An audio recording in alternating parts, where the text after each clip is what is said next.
luck, Joe. Okay. All right, folks. Good morning once again.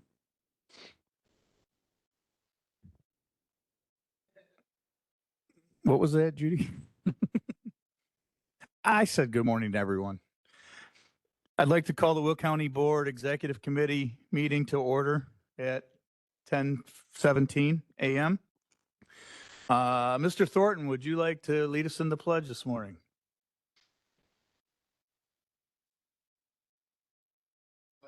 Allegiance to the flag of the United States of America and to the republic for which it stands, one nation, under God, indivisible, with liberty and justice for all. Thank you. Can we have a roll call? Richmond. Williams. Butler. Dean Schlotman. Dean Schlotman. Freeman. Hickey. Logan. Newquist. Ortiz. Pretzel. Trinier. Van Dyne. Present. You have a quorum. Thank you. Looking for a motion to approve the Will County Executive Committee Board Agenda Setting Meeting, June 12th, 2025. Motion Hickey. Second by Williams. Any discussion? Can we have a roll? Richmond. Williams. Butler. Freeman. Hickey. Yes. Logan. Newquist. Ortiz. Pretzel. Van Dyne. Yes. Motion carries. Thank you. On our agenda, we have no old business listed. Is there any old business to be brought forward? Seeing none? All right, new business. Number one, discussion of the senior tax exemption. We invited Mr. Butella to come up. I'm sure there was maybe a question or two. Do we want to start with questioning, or do you have a brief presentation, Mr. Butella? Really don't have much of a presentation. Okay. Just here to answer any questions. Okay. All right, so this item was brought forward by one of our commissioners. So if you, Ms. Berkowitz, if you want to just give us a brief introduction on what you'd like to discuss, and Dale's here to answer any questions. Is that? Oh, I'm a little surprised. No one told me this was happening. Oh, okay. All right. Well, Did I miss something? well, no. I was on my email late last night, but no one's, did you know? Yeah, it's number one on the agenda. Yeah. Well, Wait, I but guess you had didn't asked. know It referred to me because there's nothing, there's no attachment, no details, nothing. All right. Well, It- I guess I misunderstood. I And I thought, did get an email as well from Dale that said he didn't think that there needed to be a response. And okay. I'm kind of digesting that as well. All right. Well, I apologize. I thought that you and I had a conversation about bringing this issue forward so the committee could discuss. It was listed on our agenda. I'm sorry for calling you out. We did have that conversation, but it was for finance committee. And I'm just saying there was never any follow-up. No. It ended there, at least my involvement. So, Okay. I'm sorry. I'm The- totally, Uh, we I- can talk about it if you want, but I'm just kind of confused. Just as Yeah. much as me. Okay, so should Chuck, I let- share what the, No, what the I- issue was? I don't think, and- well, I think maybe we can cover on maybe, Dale, you know what the issue is. Maybe just give a brief background and then Yeah, just so the public knows.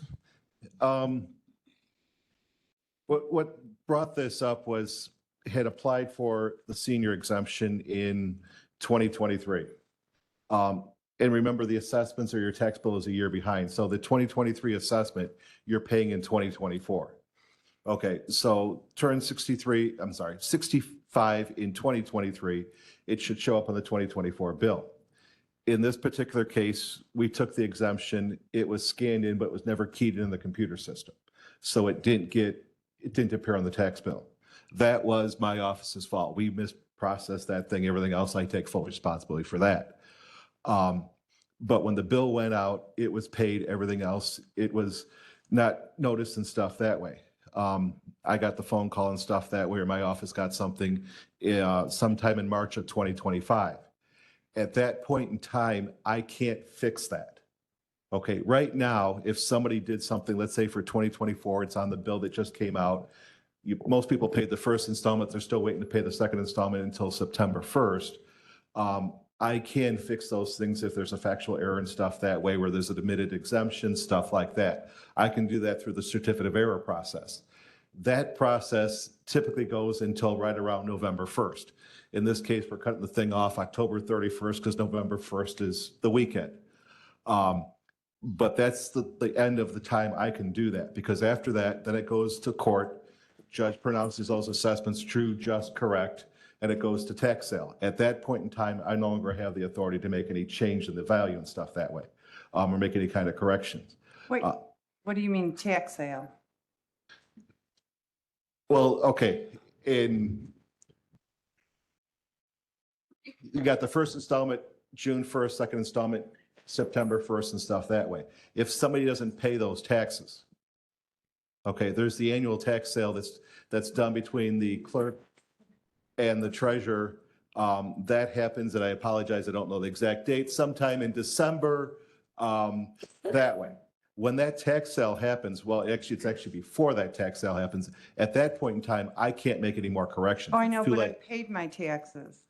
Okay, but that's my statement. At the end of 2024, when that tax sale happened, or even before it went, when it went to court, to the circuit clerk to declare everything for the tax sale, everything else, at that point in time, I can no longer do certificate of errors. I can no longer make any kind of correction. Okay, but you're not referring to my tax bill, right? Because my tax bill, I paid it. It didn't go to court.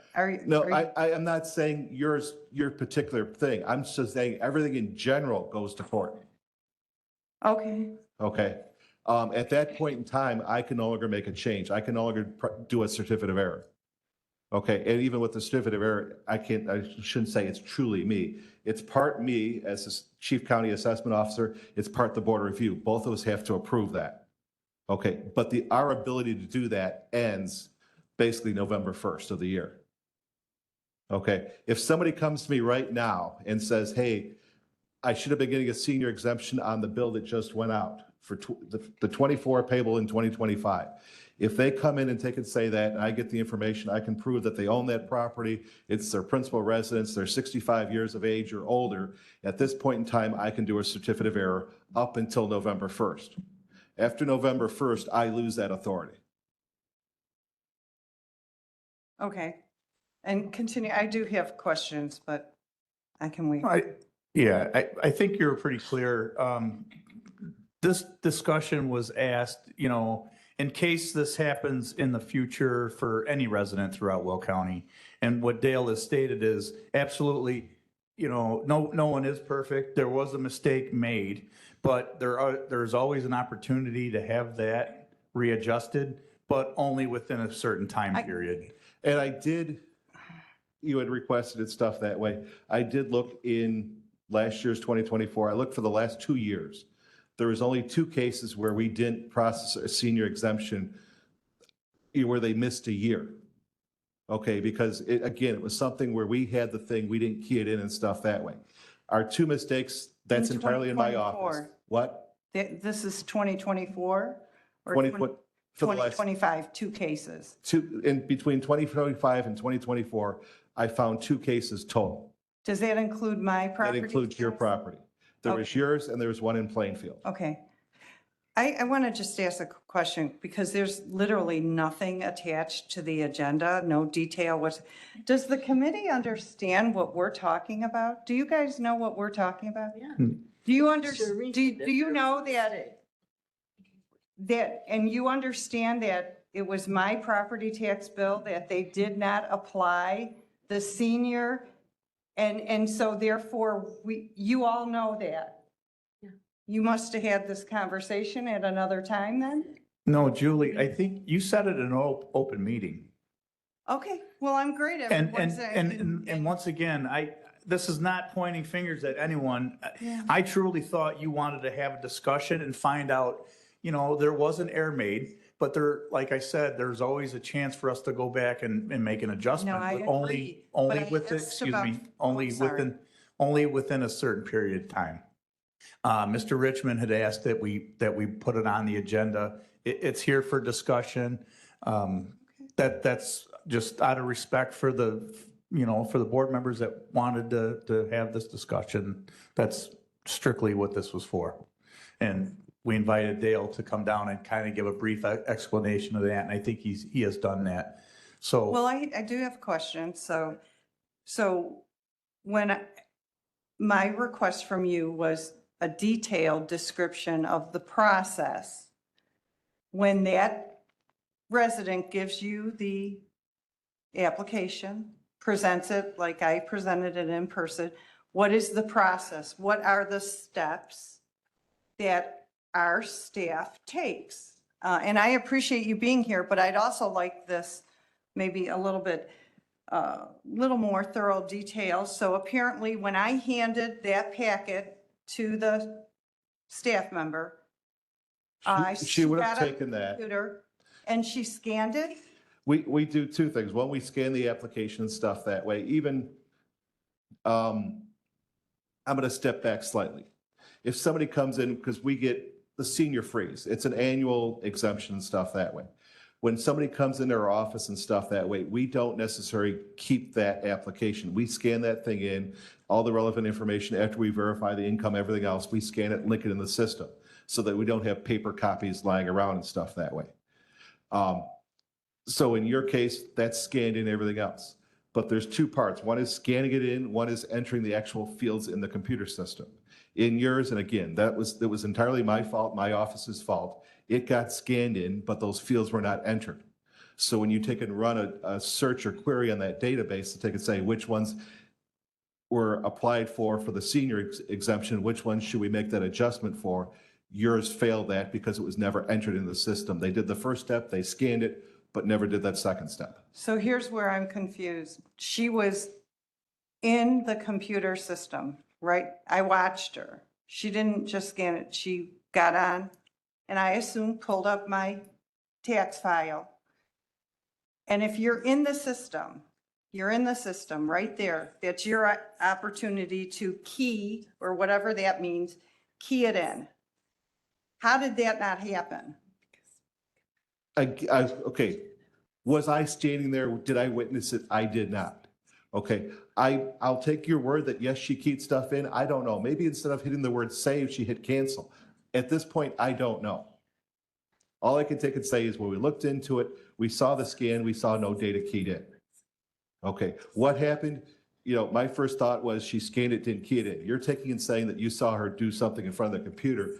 The only other thing that makes sense to me right now is because there's a couple buttons. One says edit, and then once you're in edit mode, there's save or cancel. If by chance she accidentally hit cancel instead of save, that would explain it. But because I wasn't there and I didn't witness it, I can't say.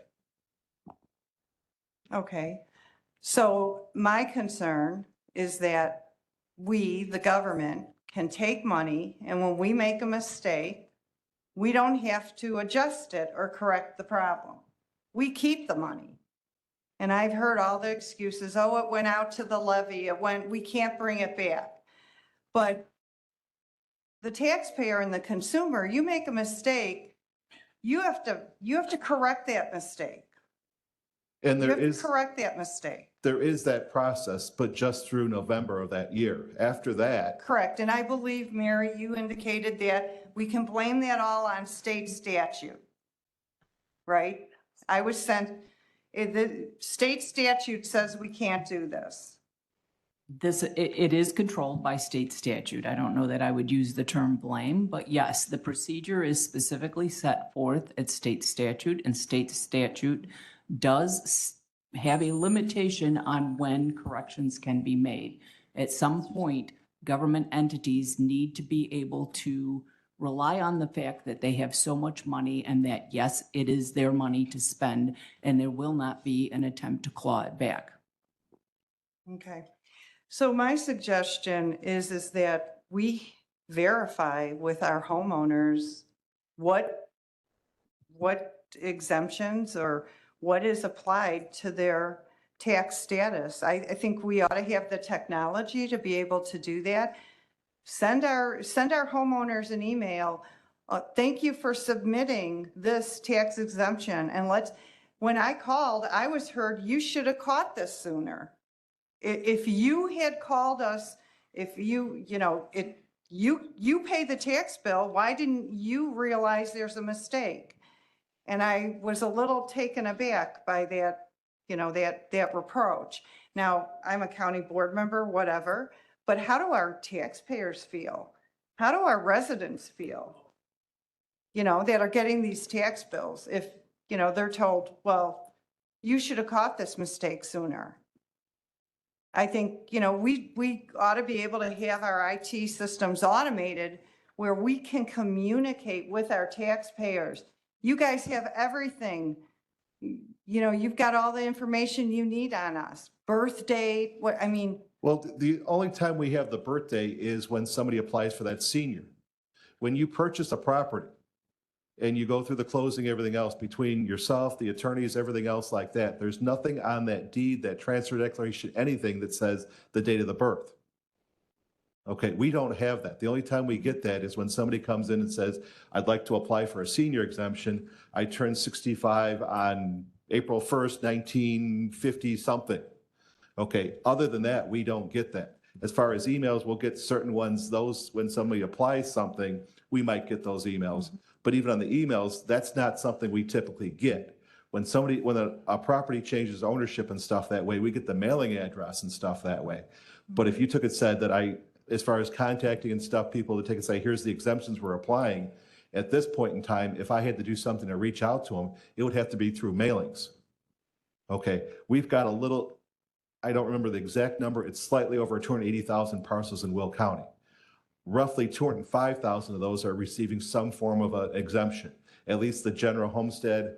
There's another 53,000 getting a senior exemption, somebody getting the disabled vet, somebody getting disabled persons and stuff that way. And I'm not saying that we can't. If we send something out to take and say, here's the exemptions we have you for, to confirm that, that's a mailing of over 205,000.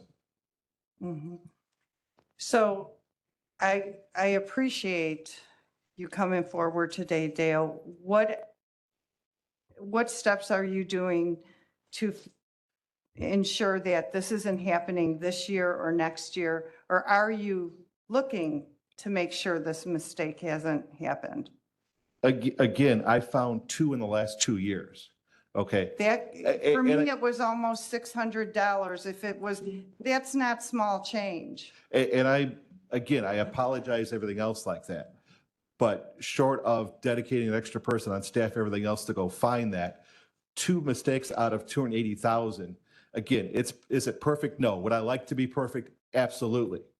Okay. But how much time and resources should I dedicate to that? Well, I think we owe it to our residents to do the job right. Because private sector, there would be something to answer for. I mean, a businessman, if he overcharges a customer, he's going to have to correct that.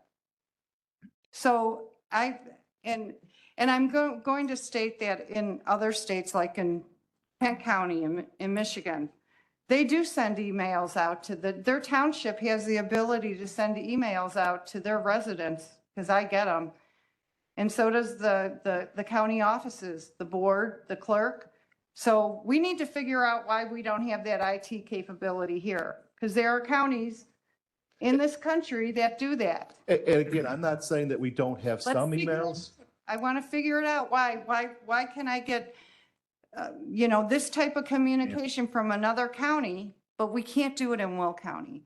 So I just think, you guys are coming to us now for the budget. You need more. But, the taxpayers, we're really struggling. And then when you lose. And okay, it's over. I get it. But what did that other person lose? And was that other person a senior citizen, maybe on a fixed budget? So that's why I brought it forward, and thank you for your time. I appreciate it, and I hope we can continue the examination of doing better. Thank you. Mr. Richmond? So Dale, thank you for coming out today, and Joe, thank you for putting this on the agenda. So Dale, I just have a couple things. Maybe afterwards, you and I should sit down. We're going to have a talk about your quality control, Okay. because we're going to take this out to the production world, because that's a phenomenal result, 2 out of 280 some thousand. Here's the question though, is it possible to put that information? I haven't looked at my bill in a long time, or, I look at my bill for the dollar amount, I don't read it. I'm sure everybody reads their tax bill. Is there something to put on there that we could put on there in bold, or that says, please double check that you get the senior exemption and all that kind of stuff? Just think about that. You don't have to answer the question. Think about that and how it's Part worded. of it, and I'm not telling you no, a lot of either my assessment notice or the treasurer's tax bill that gets sent out, Yeah. a lot of that is dictated by statute that says we must have X, Y, and Z on there. There's not a lot of extra room on those things. That being said, are the exemptions listed on there? Yes. There's even a thing that they have to put on there now, taking and saying, even if the person's just getting the general homestead, they have to list the rest of those exemptions. We do that on our assessment notices, everything else like that. I'm not saying something else can't be done. I'm just saying some of that already is being done. Maybe it's something, maybe it's something, think about it, figure out with Tim if there's a way that you can actually do some more, put another piece of paper notice or something like that. Now, here's the other point. If we've only got 2 people, and I'm not doing this because it's Julie sitting here, I'm doing it because there's a bunch of seniors out there that $600 does make a big difference to them. Is there any way that we can just cut them a check and make good on it? I mean, if there's only 2, what are we talking? $1,000, $2,000? I don't know. I mean, we spend money, and I know, Mary, you're shaking your head or that, but this is where, sometimes state statute, yeah, I agree with, yes, you've got to follow process procedure and all that kind of stuff. But if that $600 is impacting somebody's ability to get their medicine or their food or something like that, we're talking, we deal with what, an $800 million budget as a county? I don't think $600 is going to break us. So that's just my 2 cents. Thank you, Jim. Mr. Butler? Yeah, so, my views on this are, I'm very independent, take care of all my own stuff. But I could see maybe a public notice, a quick email, reminders to seniors that there is, some sort of, discount or rebate or, benefit to registering, so you get that discount. So maybe just put something like that out. I don't think we could spend lots of money on it, but at least make an attempt, a public announcement, maybe before tax time, to seniors. I think that's sufficient. And I get it, it's already been answered. State statute says we cannot pay these people back, and we don't want to make a point of, doing that, because then everybody's calling and it will get ugly. So if you do it for 2, you got to do it for 1,000. Because some people don't apply and they don't even think about it. They don't care. Because their insurance or their mortgage company takes care of it for whatever reason. They just don't think about it. So I would like to see at least some sort of public announcement during tax time to remind people that this is available to seniors. I'm assuming probably check your bill, make sure you're getting all your exemptions kind of thing. No. A public announcement saying that this is available to people, because just to make them know that it is available. They should follow up to see if they got it after they applied. But I'm saying is an extra effort to make sure that people know that this is available to them. Okay. Thank you, Dan. Micah Freeman? Thank you. Some of my thoughts have already been covered. Jim really took my glory away. But to echo on what Mr. Richmond had said, is there a way that we could put like a little slip of paper in with our tax bill that says, hey, be sure to check on this? this is available. Have you signed up for this? And I'm not telling you no, but the tax bill is not my office has nothing to do with it. That's from the treasurer's office. The treasurer. I don't want to step on anybody else's thing that way. Okay, Um, so that'd be a discussion we maybe need to have with the treasurer. correct. Can we add this little slip of paper in there? And I think that would take care of those last two cases, and you'd have 100%. Wouldn't that be awesome? Thank you, Micah. Judy Ogala? Thank you.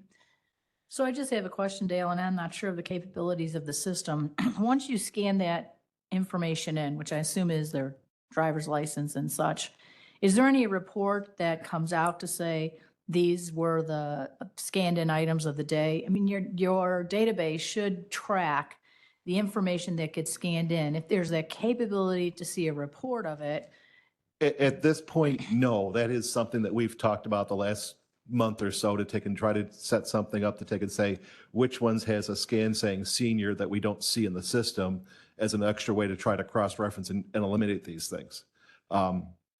Again, try to get it as close to perfect as possible. Ideally, would I love to have everything perfect? Yes. Do I believe that it's obtainable?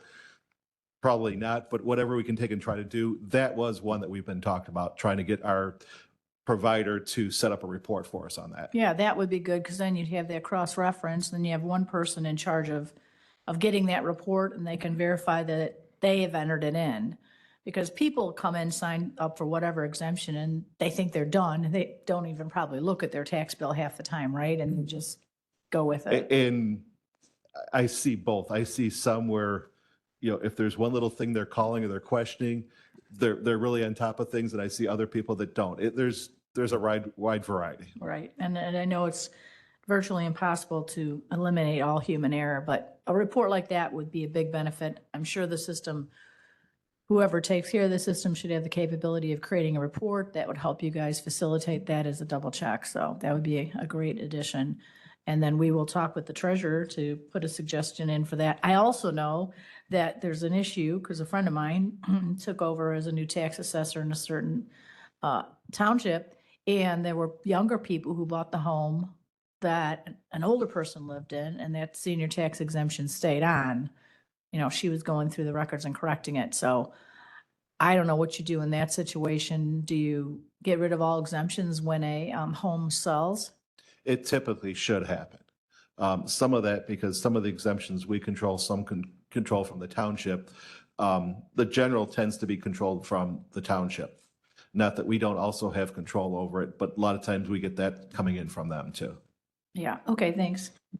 Okay, closing statement, Julie? I have one more question. Yeah. So Dale, how do assessments factor into this? So in, I think, 2024, our house was reassessed, it increased, I believe, around 14%. It was the highest in my township. I surveyed hundreds of people, and we had a hefty increase in our assessment for our personal residence. Did that also have an impact on my tax rate going up? Because I believe that year, 2024, it also went up $1,800, my tax bill, which is quite a bit. So did that have, this error have any impact on that increase? Well, I don't want to speak 100%. The rates are not calculated by my office. They're calculated by the county clerk's office. Britt Hitchens is the one who does those things. He's doing that. I mean, one of the things he looks at is the total EAV, but then the next thing is they take off all those exemptions. So that when he's figuring out the rate, because it's the levy divided by the equalized assessed value, it's the equalized assessed value after the exemptions come off. So yeah, it would have been taken into effect without that senior exemption on your thing. So it has also impacted our tax bill going forward. the problem, in though, that I'm way. thinking, say, when you're talking about as big as that thing is and the amount of decimals he's carrying it out, and again, I don't want to speak for Britt, but in my mind, I don't think it would make a single difference, one $8,000 senior exemption, when you look at the millions of dollars in the equalized assessed value.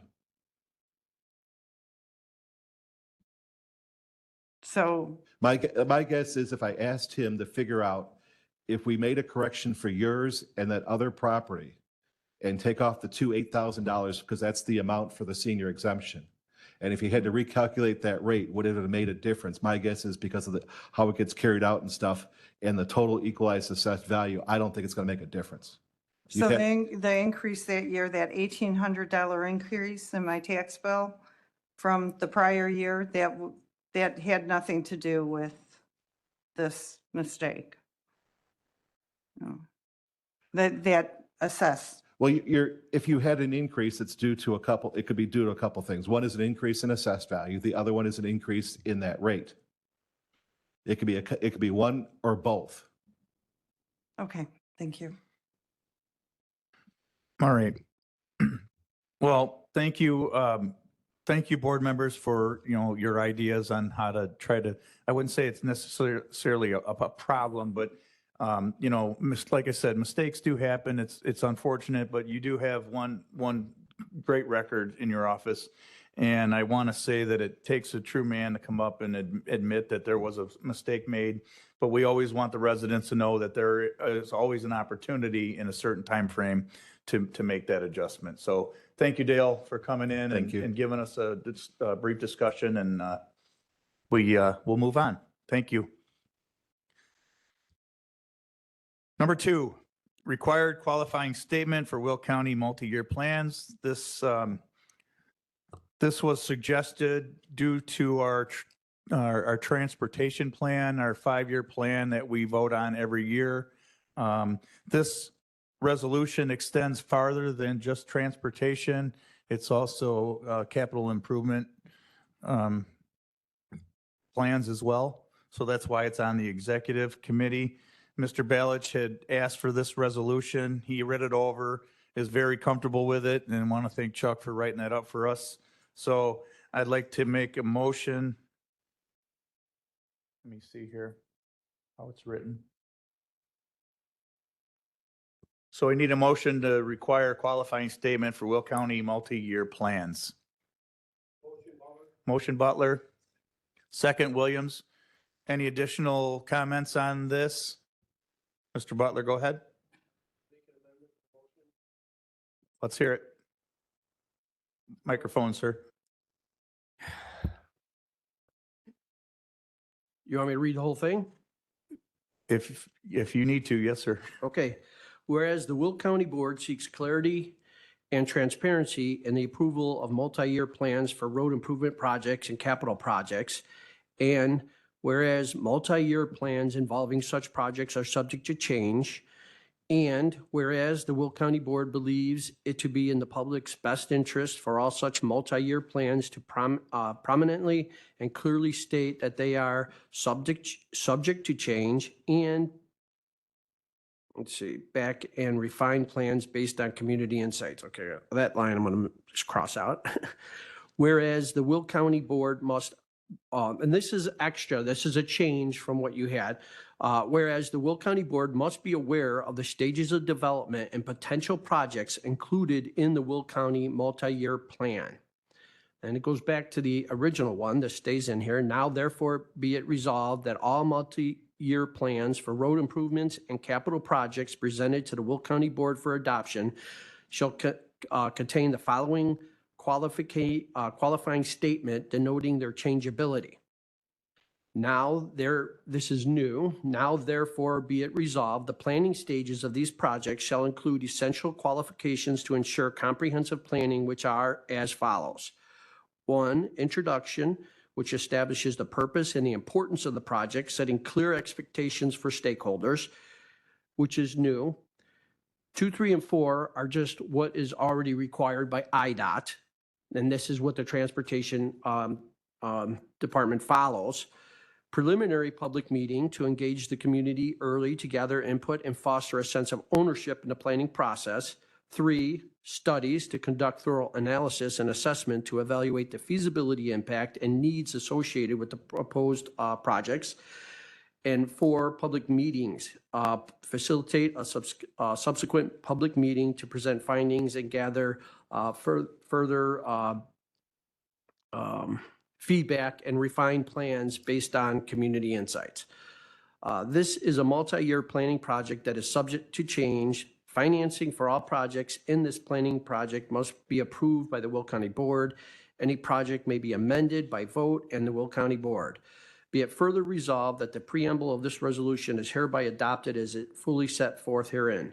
This resolution shall be in full force and effect upon its passage and approval as provided by law. All right, we do have an amendment, a motion to amend. Is there a second? Frankie Pretzel seconds that. I'll open it up for discussion.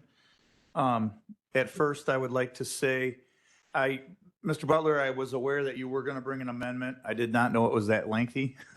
I know you had discussions with our chief of staff. I have not read that. There's no way in the world that I can read that and comprehend that today at today's meeting. I don't feel the board would have enough opportunity to vote on that today. Well, with all due respect, and I know in the past when I've said that it is taken it, I don't mean it that way. No, I But understand. I think it's important that, that we allow the board to vote on it because, otherwise it's going to be the same thing at the next meeting. And I just want, since I did bring it up, have the opportunity to speak on it first. And I know it seems lengthy, but really it's not because it's just a small bit of language added to what was originally there. And what I'm trying to make clear here is that, you know, in the past, we've run into problems where we have, you know, talked, or the transportation partner has talked to communities. They, like he said, he got complaints there was too much truck traffic. Okay. And there was, and I'm going to venture to say at least a couple $1 million spent on studies on improving the road to make it bigger. You know, and my question is, and it's eliminated by number one, you know, because I get the same phone calls about trucks. And it's not that they want bigger roads to accommodate the trucks. It's that they want the trucks coming through their neighborhood and they want them ticketed. So that conversation needs to be said first before we plan a project and spend $2 million. So that is the significance of 1. 2, 3, and 4 are just to clearly state how they do it. So it's not straying from what they have. And this language needs to be made very clear in these reports so people understand. And when the board votes on one of these plans, each one of these plans should be rated at one particular stage so that people understand like what they're saying yes to at that point. If we say yes to this transportation plan and it includes Homer Township, and they've already spent $6 million and there's no turning back, well, guess what? You have voted for that. So you know, it's just to make us more informed. It's just language. It doesn't stop anything. The road projects are important. We need to do them. But my point is, such as in Moni, they had that meeting in like a week prior to that transportation plan, 3 days prior to that. Nobody contacted them about this big project that is planned to go through their town. If anyone's been to Moni, they know it's a food desert. They don't have a good downtown area. They are buying up land along that property, and they are going to refocus their community development and their downtown area based on that. And they do not want a 4-lane highway with trucks and everything going right through the middle of it. So had we talked to them, maybe we would have, our plan stops at 57 and it doesn't go through. Or maybe it goes around down Pauline or something else. But we spent $2,000 on a plan that we came up with that we didn't talk to them about that could potentially destroy their investment. So I get all kinds of calls from these people, you know, very upset. So if the board is fully informed about this and we had this one addition, this introduction to establish why this project's even going to be conceived, at that point, each district representative could go back to their townships or their area, and they could talk to them just to make sure that everybody knows, like, hey, you guys were talking about this, but this is what we have planned. Is this okay for you? Before we spend the $2 million. That's all. It's just a simple little addition. I understand exactly what you're saying. Thank you for that. I have so this is on the amendment only. I have Micah Freeman. I would have to see this in writing. Okay, thank you. I was just about to say that. I have copies for everybody. So, Sherry Newquist? Yes, thank you.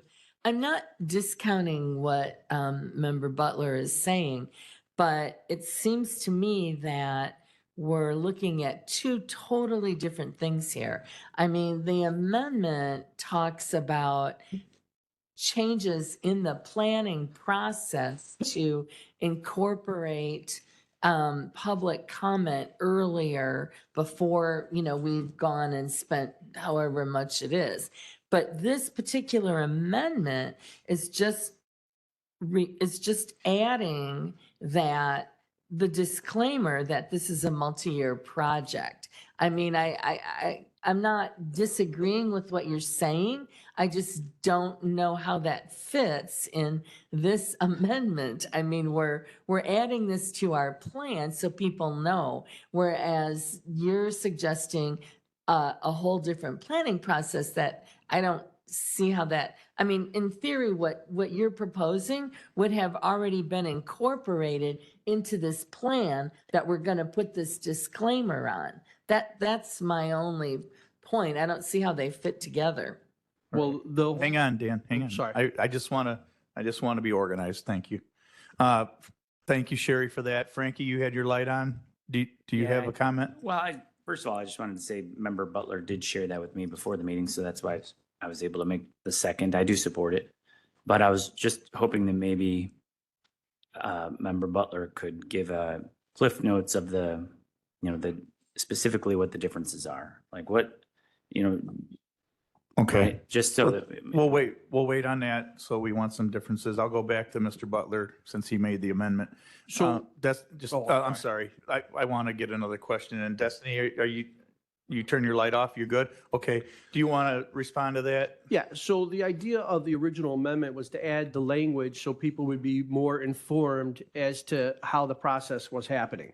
And so this is just adding more language to actually inform the people, not to just say it's not a plan. I mean, a plan is just a plan and it doesn't mean anything. It can be changed, but to give them more language about how it's done. So in the future, there could be a better understanding of the procedure so that people can jump in and say, hey, this is our time to say something, and this is a safe time to go in there and, speak our mind. Or, hey, we're at this stage, hey, we missed the first two steps of it, like that, those things have already happened.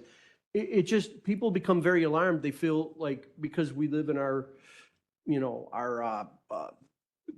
our own little quadrants, we're all in our own little bubbles a lot of times and we don't pay attention to what's going on around us.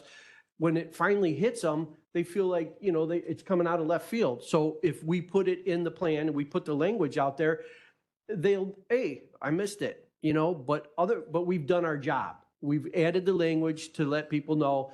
And then when people vote on this plan, the language on how this stuff is conceived is there. So they know whether or not a project is, if it's on there, if it's time to address it and say no or say yes.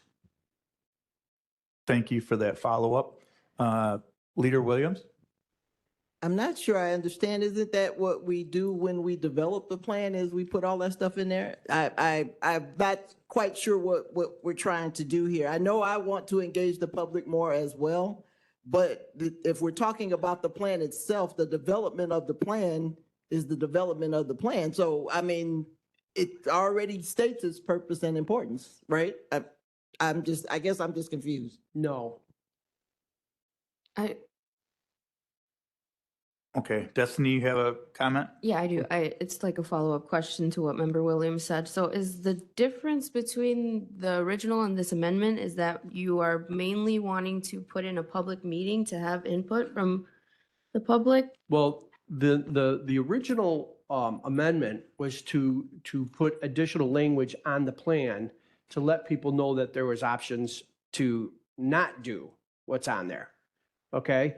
But I wanted to make the language a little more specific so people understood that there are times when this plan can be headed off, but it does get to a point where too much money and investment is spent, like we are with the 143rd Street, And it is something that's, going to be hard to stop.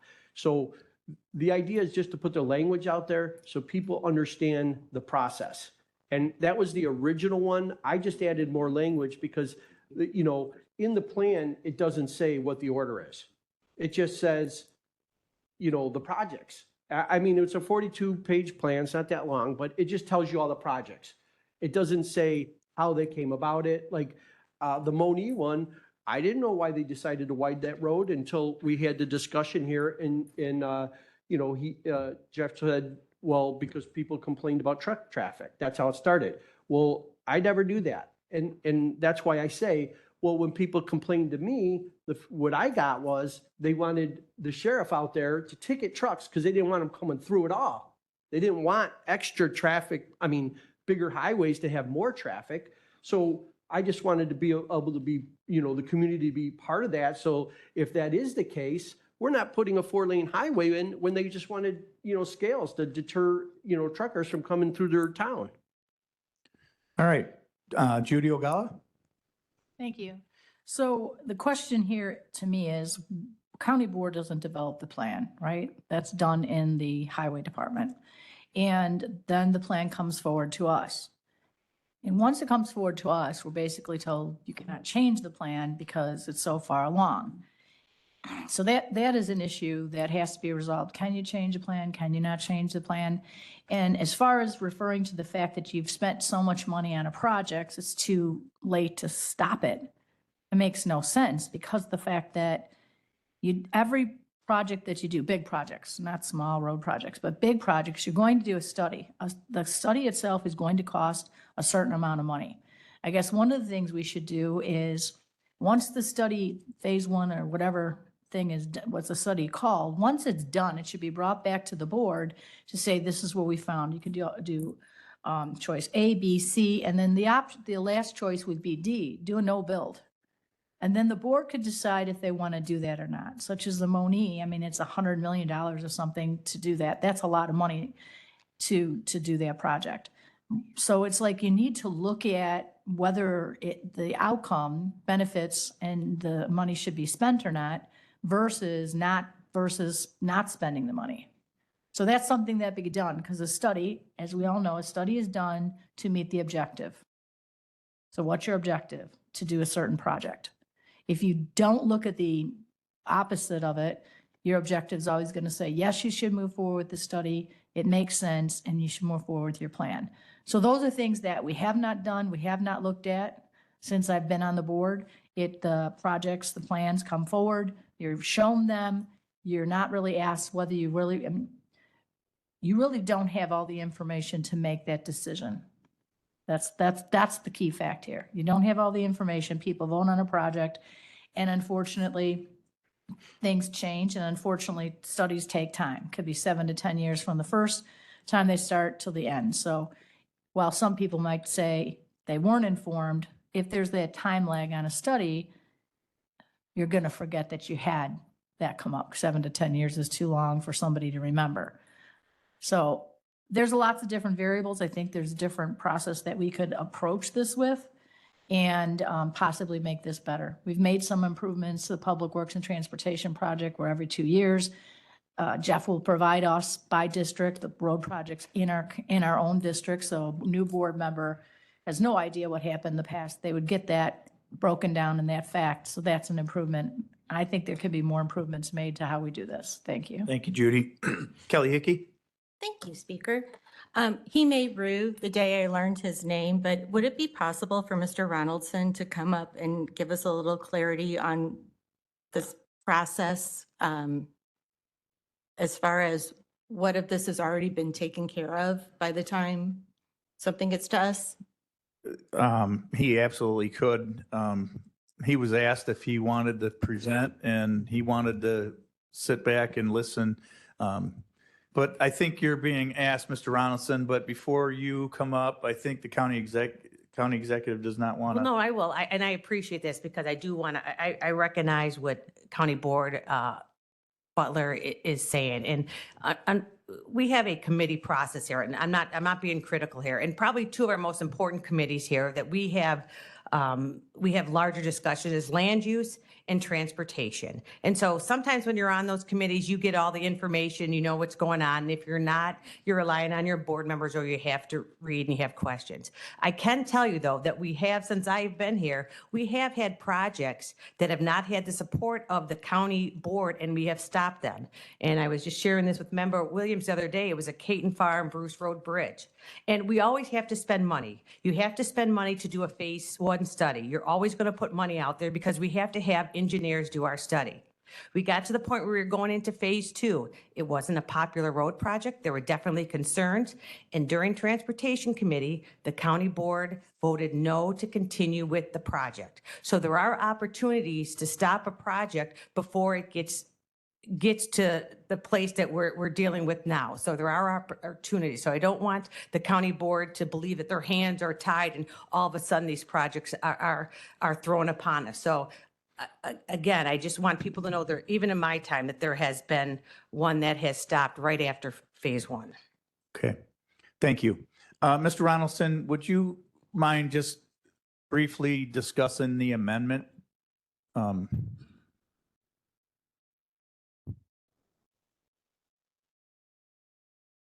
you have a copy of it with you?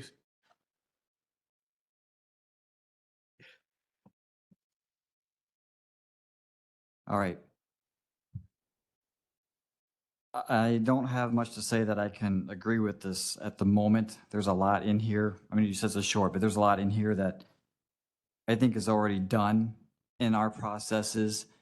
So I would like to be able to have time to kind of review that and see where we're already hitting these things. And if we're not, we can fix that. But that's process related stuff.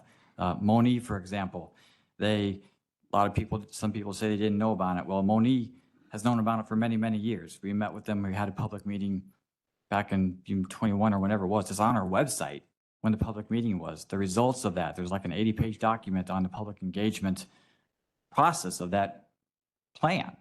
So they knew about the routes. The alternatives are on there. They never told us about buying property that would go right where that route is, and they have just recently done that. So we're going to assess that and see if that makes a difference. So that process is there. But again, we're talking about process stuff of how we process these phases, this preliminary phase.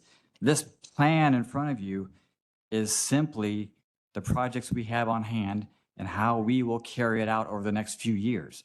This is not about process. This is a plan. Now, if there's a way we want to talk about individual projects in there, absolutely, we can have those discussions, how that process can change or do better.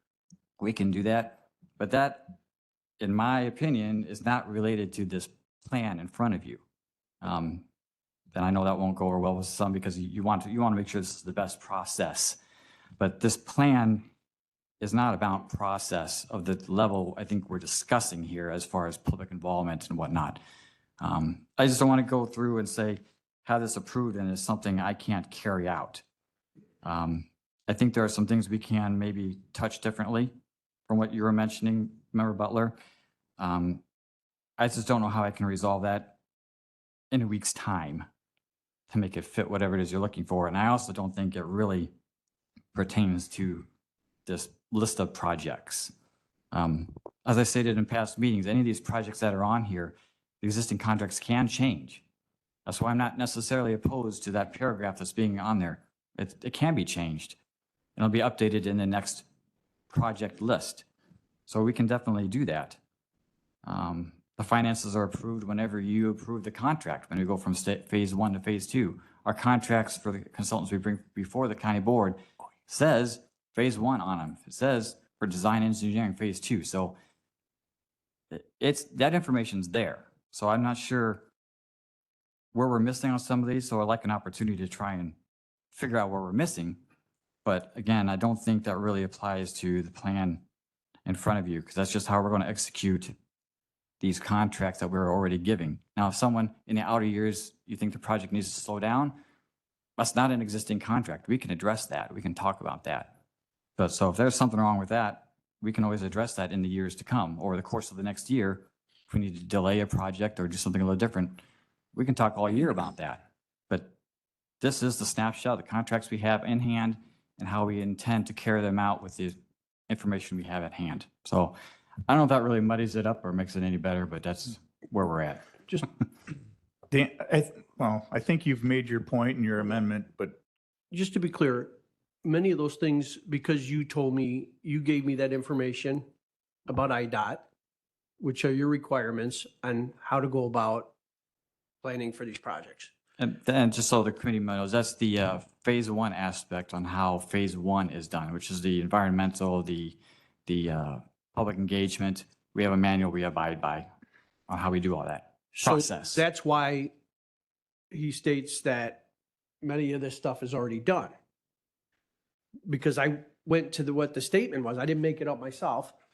And I thought that the idea of this resolution was to make qualifying statement for multi-year plans, to make it more palatable for everybody, the public and everybody, and make it something where it wasn't, too scary.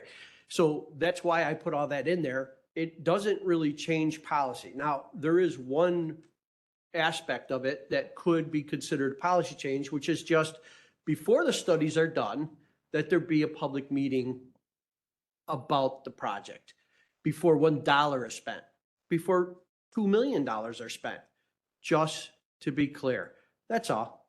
That's the real only difference from what we do now, other than we're putting what we do, 90% of this is what we already do as a qualifying statement on the plan.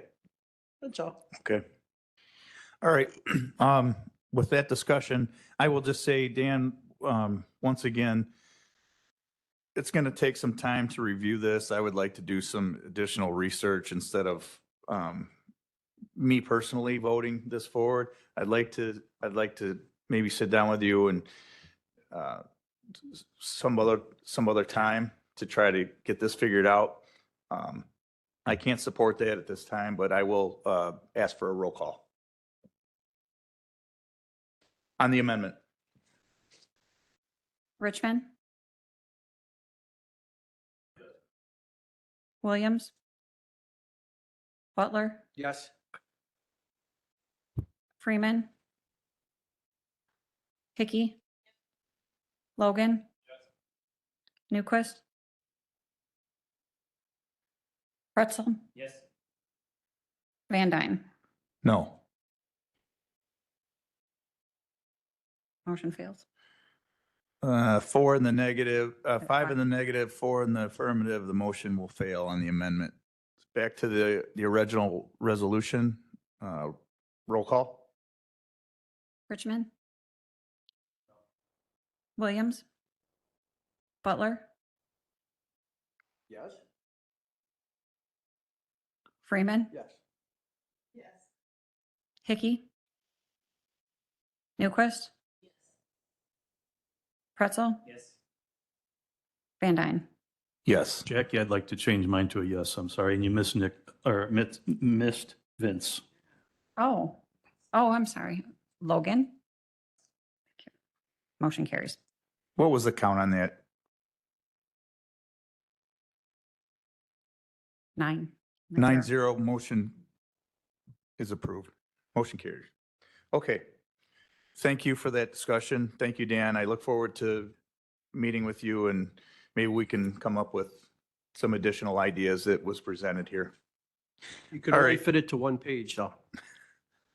Number 3, setting the public defender salary. I'd like State's Attorney Mary Tatro to jump in and just give a brief statement on this item, if you would. Yeah, so every year the state sets the state's attorney's salary. It is then up to the county board to set the public defender's salary. And that salary, if you vote to set it at least 90%, then the state contributes a certain percentage of the public defender's salary. If it is less than 90%, then the county board is obligated to pay the entire salary. So that's what you're doing today, is deciding whether or not the public defender will get 90% of the state's attorney's salary. All right, I need a motion to set the public defender's, thank you, by the way, Mary. A motion, Newquist? Second, Richmond. Second, Richmond. Discussion. Discussion, Mr. Logan. The obvious question I ask is, why is it not 100%? So the state's attorney has a lot more responsibilities than the public defender. The state's attorney does handle 100% of the criminal cases. The public defender, and I'm estimating, but I expect it would be much less than half because many of the defendants get private attorneys. Also, the state's attorney has to supervise a civil division to review all contracts, represent the countywide elected officials, et cetera. So he has a much larger staff to oversee, as well as a lot more responsibilities and duties than the public defender has. That's an excellent answer. Thank you so much. I see Julie Berkowitz and then Mr. Butler. Thank you, Joe. Okay, so Mary, how does the state determine this salary? I believe it's set by the General Assembly. But how do they base I have no idea. the dollar amount? I don't know, Julie. I'm not there. Ms. Member Berkowitz, I don't know. Okay. Do rural counties have to pay the same salary? I think that there are different salaries based upon the populations of the counties. I know for certain that the Cook County State's Attorney makes a larger salary than the Collier counties, and I do believe that the smaller counties make slightly less than the Collier counties, but I am not 100% sure of that. Okay, thank you. Dan Butler? Yeah, I'm just curious. So we're just talking about salaries per lawyer, right? We're not talking about a whole budget for that or You're talking about the public defender are we talking himself, about the not office? the assistant public defenders. We're talking about the appointed public defender. The salaries for each, One public defender, the head of the public defender's okay, office okay. is who you're And talking about. What percentage are we paying now? 90%. Oh, we are paying, so we're just a continuance. So the General Assembly votes on the state's attorney's salary every year. So every year you have to vote on the public defender's salary. So we have currently paid 90% of the public defender's salary so that the state pays the balance. They pay whatever statutory portion they pay, which I guess yeah. what I'm getting Yeah. to is, are we asking for an increase or a status quo thing? So as of July 1st, the state's attorney's salary increased pursuant to the direction of the General Assembly. Consequently, as of right now, the public defender's salary is less than 90%. So you would have to vote to increase the public defenders to that 90% of what the state's attorney's salary currently is, effective July 1st. But last year, we voted for the 90. Yes, you did. Oh, I just want to know if we're following an accepted practice right now, or if we're asked to do more than we normally would. No, this has been being done as long as I've been here. All right, thank you. Yeah. All right, seeing no other questions, we do have a first and a second. I believe I'll ask for a clean roll, or no, we do have a clean roll. So is there a previous?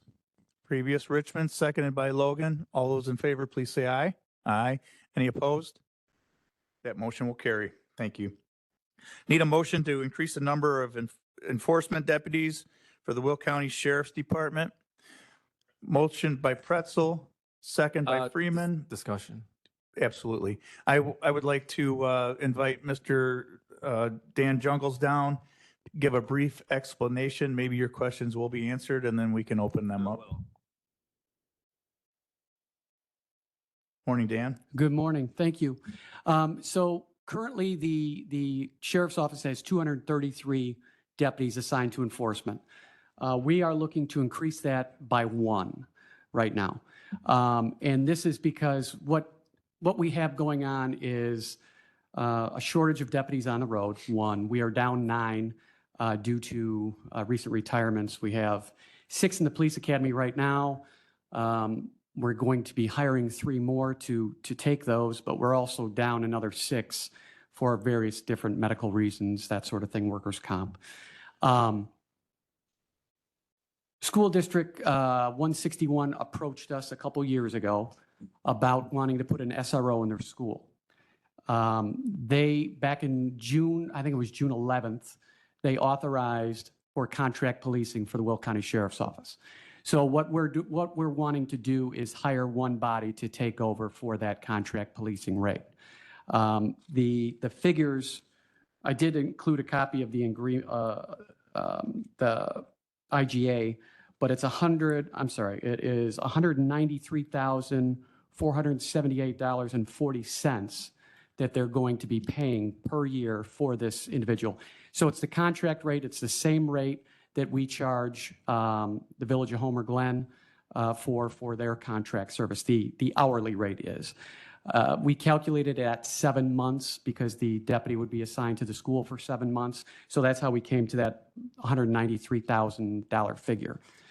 Hiring a new deputy is going to cost about $72,000, give or take, depending on what the new contract says. But that's what we're looking at right now to hire a new deputy, $72,000 plus benefits, which is another $18,000-ish. And we would be getting $193,000 back from the school district for that position. All right, thank you. Questions, Mr. Butler?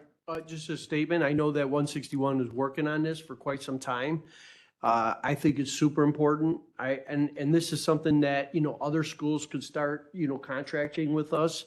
And, it's a great opportunity, they're going to pay the cost. So I know we have a little extra cost, but it actually helps us a lot. So I'm 100% in favor. I hope everybody will support this.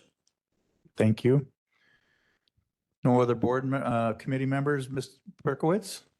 Thank you, Joe. Dan, thanks for being here. Absolutely. I was wondering, what will that officer do for the remaining, you mentioned 7 months? at 7 the months school. for the school year. So what sure. will they do for the remaining portion of the year? I'm glad you asked. I guess I'm going to have to go back a little. A bunch of years ago, we totally revamped our SRO program, okay?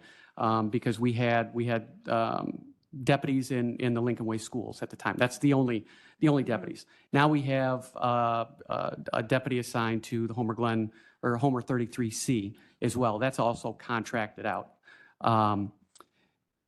We changed this because of the Parkland shooting. Because in the Parkland shooting in Florida, you saw the deputy run away from gunfire. That's not acceptable. And at the time, none of our SROs were trained in SWAT tactics. None of them were trained in control the bleeding. So we totally revamped the program. And since the Parkland shooting, the state of Illinois has also increased the SRO training. You have to be, a regular police officer has to get X amount of hours in this and this and this, different mandates. SROs have to do the same thing, but then they have to go above and beyond as well.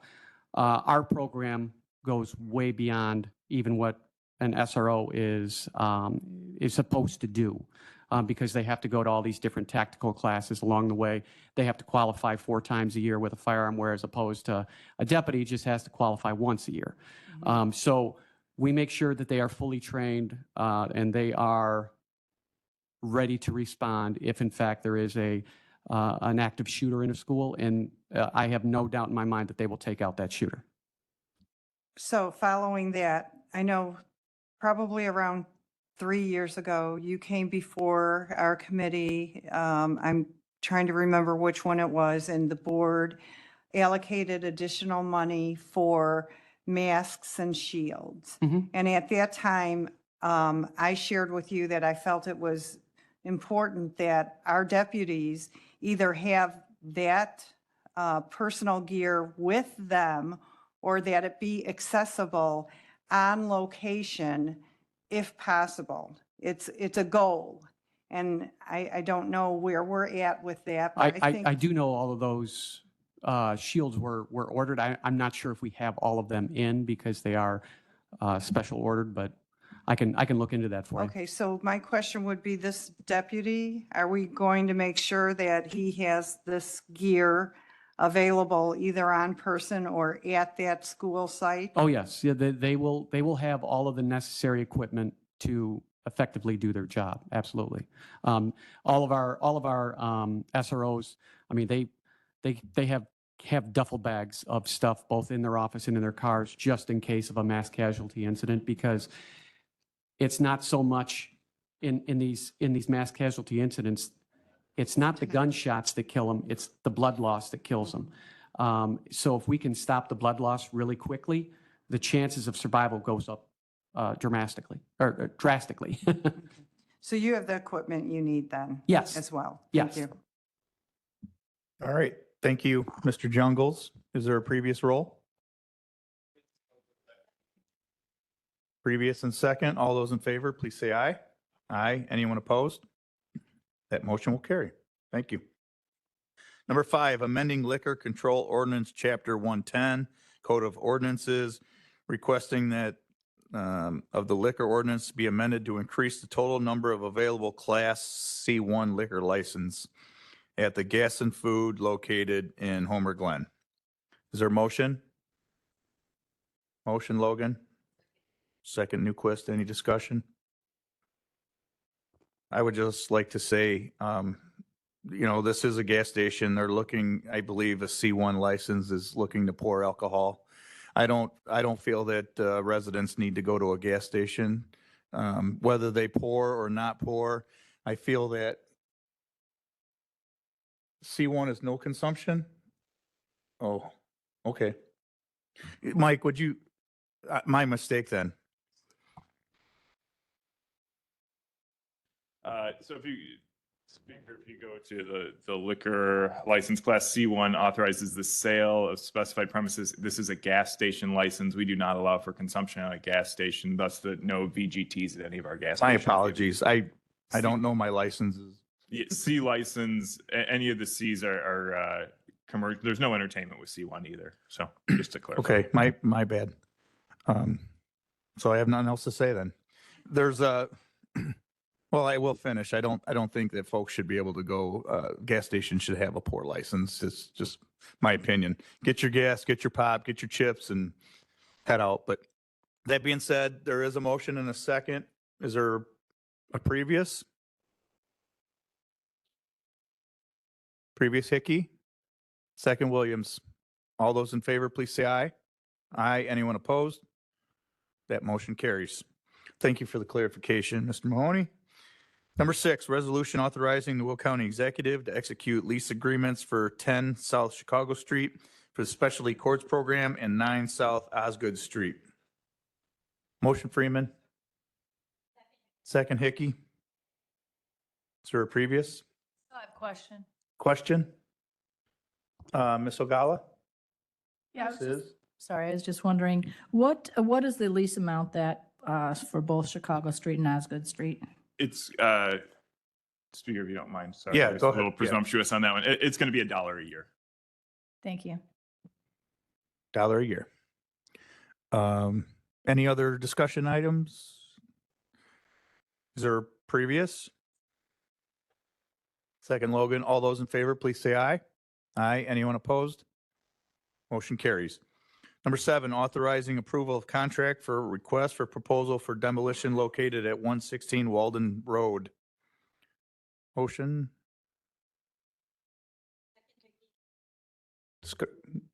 Previous Williams. Second Logan. Sherry, did you have a question? Yeah, Ms. sorry, I Nicholas. wasn't quick enough. Oh. I'm just wondering why we, the county, are doing the demolition on this.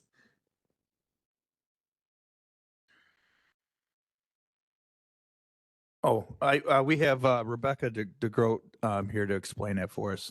Welcome, Rebecca.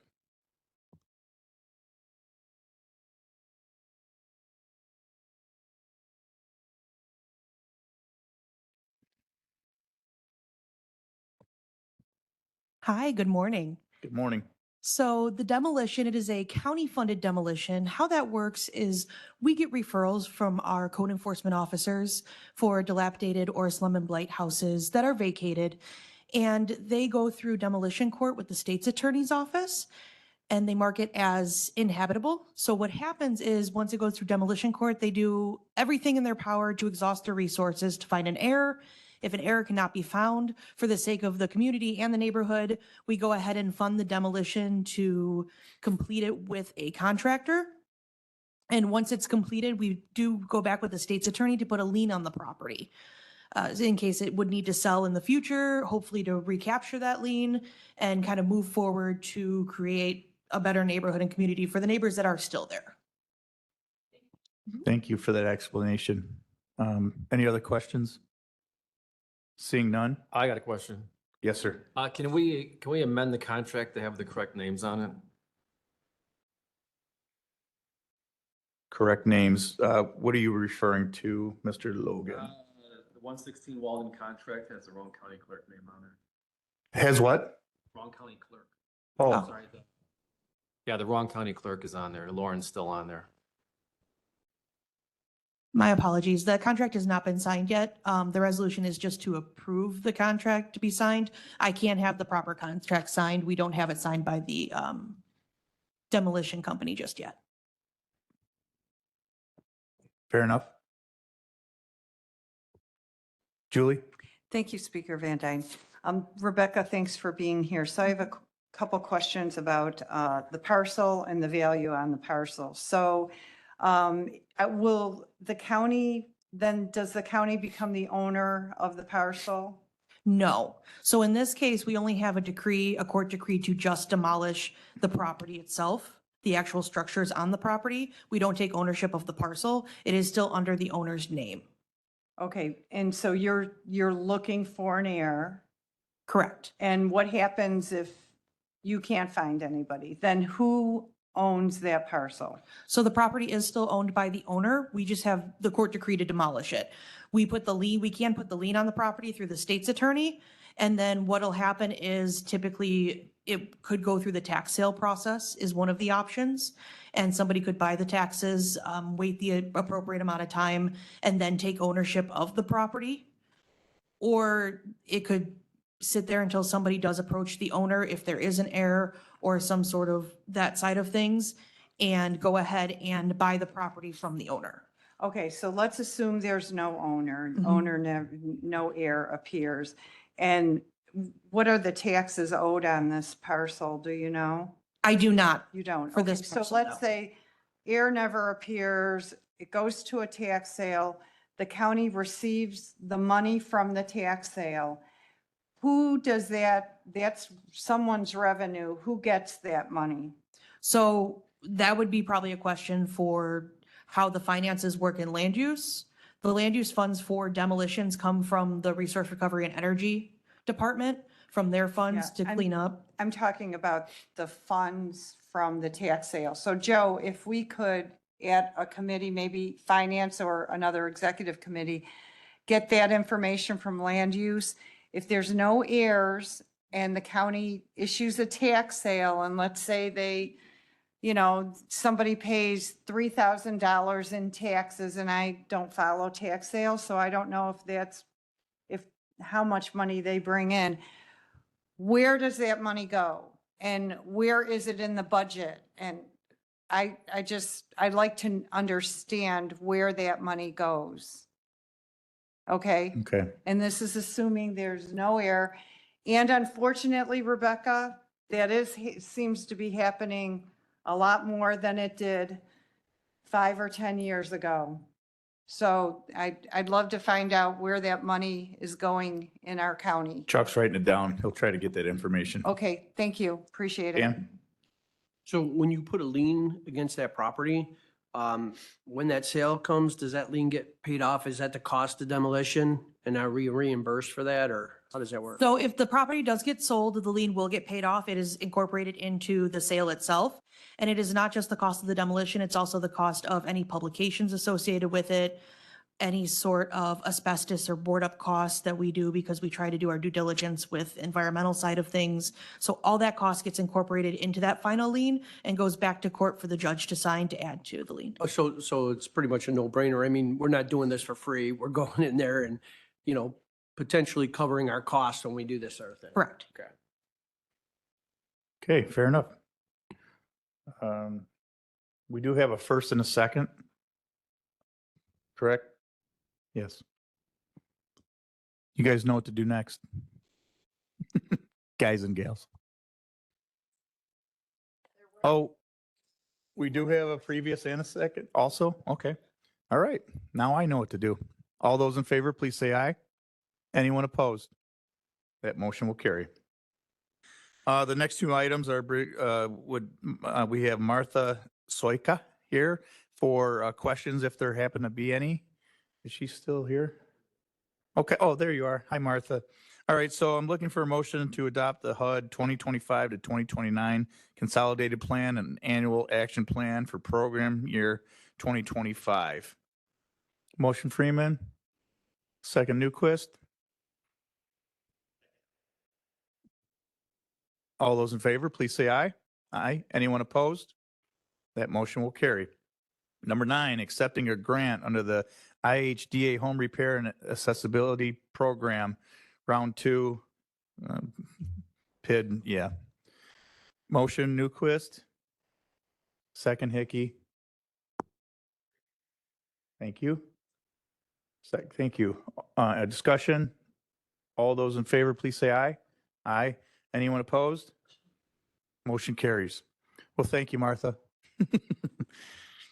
Number 10, ordinance amending Will County Code of Ordinances, Title III, Administration, Chapters 37. Is there a motion?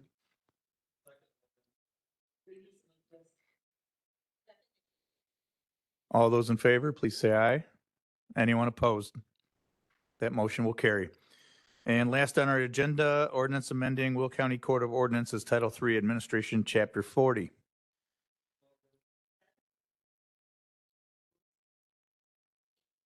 All those in favor, please say aye. Any opposed? That motion will carry.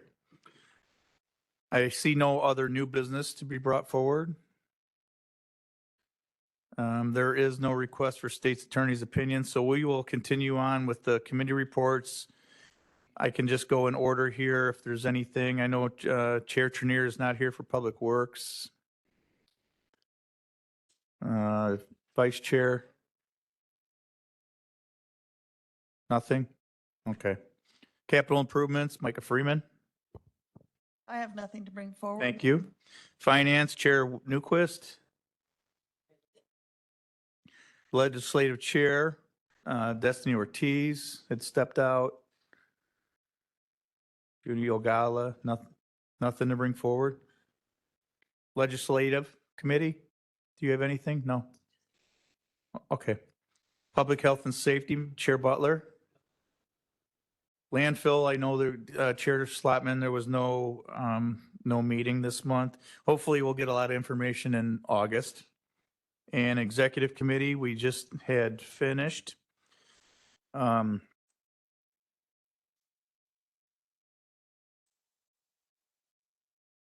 Land use, I'm sorry, it wasn't listed on accident. Land use, Mr. Chair Pretzel. Yeah, it was a lengthy agenda, quite a few solar cases. Everything else we were in a line, full of unanimous support of, but the solar cases, 2 of them in District 1, the committee voted 1-4, therefore opposing. One of them passed 4-1 and one of them passed 3-2, but we're going to be voting on 4 different solar cases, so. Okay, be prepared. Yep. Okay. Agenda. Thank you. So the appointments by the county executive, I know this gets a little tricky. We did have a couple members that were wanting to be appointed to the Lockport Cemetery Association by the county executive. However, as of recently, the Lockport Cemetery had changed their structure and no longer has enough room for the additional members. So at this time, there will be no appointments until there's a vacancy available.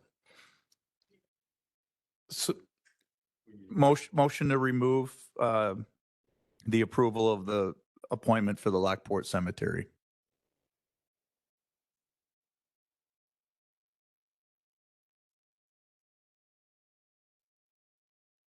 We have a motion. Second Hickey. Any discussion?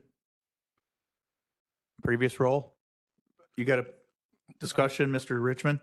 Yeah, so we're not looking to move forward. I'm looking for the gentleman's name here. Oh. Of course, I clicked on the wrong one. So we're looking to not move forward with the person that was, the two names that were references of David as well as Jennifer. Yeah, I believe so. And for the reason that there's their board is full and there is no vacancy for our county executive to appoint to. But I thought just last month we were told that there was room, and that's why we went through this whole process. Speaker, do you mind? Go ahead. Thank you. Leader Richmond, you are correct. Last month there was room. The Cemetery Association then took it upon themselves to change their amount of members in the bylaws.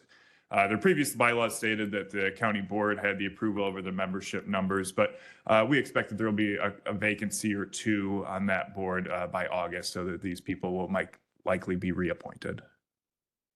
So do they have to go through this whole process again, Mike, or? Unfortunately, They've got to fill out all the paperwork and everything? The paperwork will remain the same. That will be fine. Okay, so, but you're thinking August, there will be. I am, yeah, we were working with member Oxley, and member Williams was keyed in on this as its third district. So there's going to be some changes in the upcoming month on this, because we were expecting this month that this board would then be voting on the number of members for the Cemetery Association, and the association took it upon themselves to change that previously to your approval. So. Okay, sounds a little suspicious. It's but, a lot of work for a cemetery association. Yeah, I mean, it seems like we're wasting a lot of FTE's time, so, all right, thank you. And I know the board members in that district were abreast of the situation, and I did speak with the gentleman that was here to be appointed, and he understands the situation as well. So hopefully we get it cleared up by August. Any other questions on that? So that I have a motion. There was a question. Can they do that? Just change the rules like that willy-nilly? I'm not a lawyer. Barry, can they just do that? It seems like they Yes. just took a little bit of something away from us. So, well, they had given you that. So in their bylaws, they had arguably provided that the county board would set the number. But that is not state statute. State statute provides they can make whatever rules they wish to govern themselves. So they amended their rules to remove that, and they reduced the number of members on their board to 7. All right, thank you. Okay, so there was a motion and a second to remove that. Is there a previous? All those in favor, please say aye. Aye. Anyone opposed? Motion carries. Is moving on to public comment. Is there anyone from the public wishing to speak? I'm not public, but I would like to speak. Let me give the public a chance first. Anyone from the public? No? All right. We should have a section for county board comments. but- Yes, I wish there were, because it is county board related. I would like to make yet another request to have a parliamentary training for our county board members. We're absolutely working on it. So Okay. we're searching out for someone who can provide that training at a committee of the whole coming soon to a meeting near you. I know of a gentleman who lives in Collier County with us. If you need a name, I Why don't we talk after the Fine. meeting? Yeah, we're working through UCCI. We're reaching out to UCCI. Let's do that. Okay, so yeah, so we are working on it. Okay. Anything I can do to help, let me know. I'm here for you. And I hope your request only goes down into the weeds to like making an amendment, because we really have a hard time even getting through that. So, Yeah, no, I joke. want a committee of the whole, that's all. all right. Public comment? Yeah, well, first to address that, you could reach out to NAP. They certainly could provide you with somebody. So my public comment today is on tiny homes. I love tiny homes. I love the whole design, the efficiency of space. A lot of the tiny homes that people look at probably occur or they see them on Facebook, and they occur in different areas of nice nature settings next to streams. But, now we have a classification of tiny homes that doesn't quite fit that picture. We have tiny homes that are trailers on a piece of property with raw sewage being dumped into the front yard. So I'd like to think that we would come up with a little bit more, some ordinances and rules on what is a tiny home.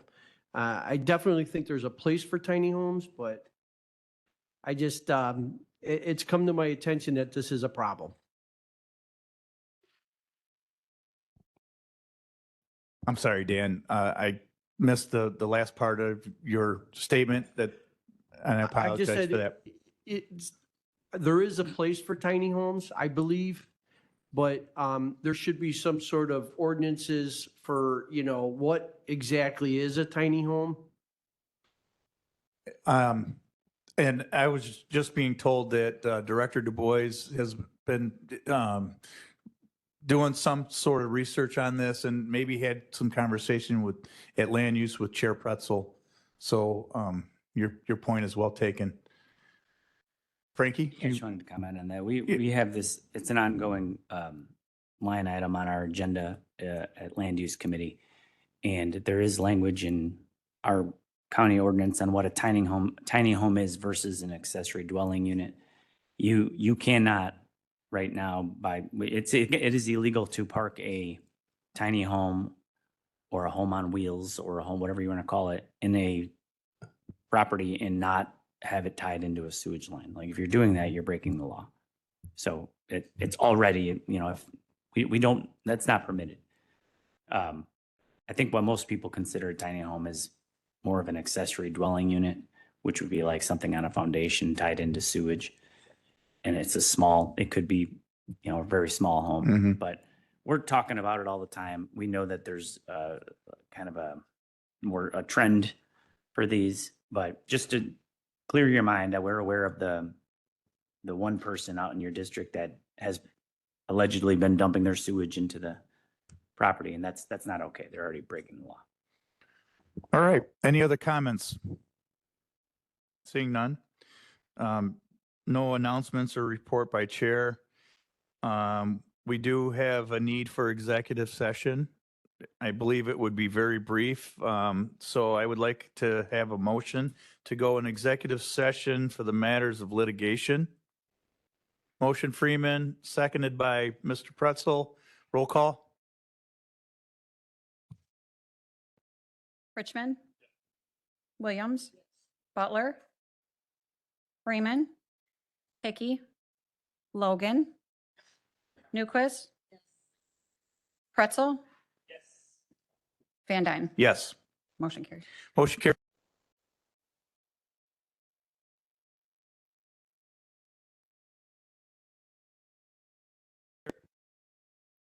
Whoa. All right. We are out of executive session, looking for a motion to amend the county board agenda to add all items approved out of the executive committee today. Thank you. Second. Any discussion? Is there a previous roll? Previous? Second. All those in favor, please say aye. Aye. Anyone opposed? That motion will carry. Looking for a motion to approve the county board agenda as amended.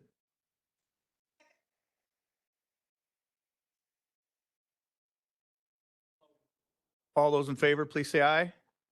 Anyone opposed? Nothing. Motion carries. Motion to adjourn. Motion and second. All those in favor, please say aye. Anyone opposed? Motion carries. See you all next week.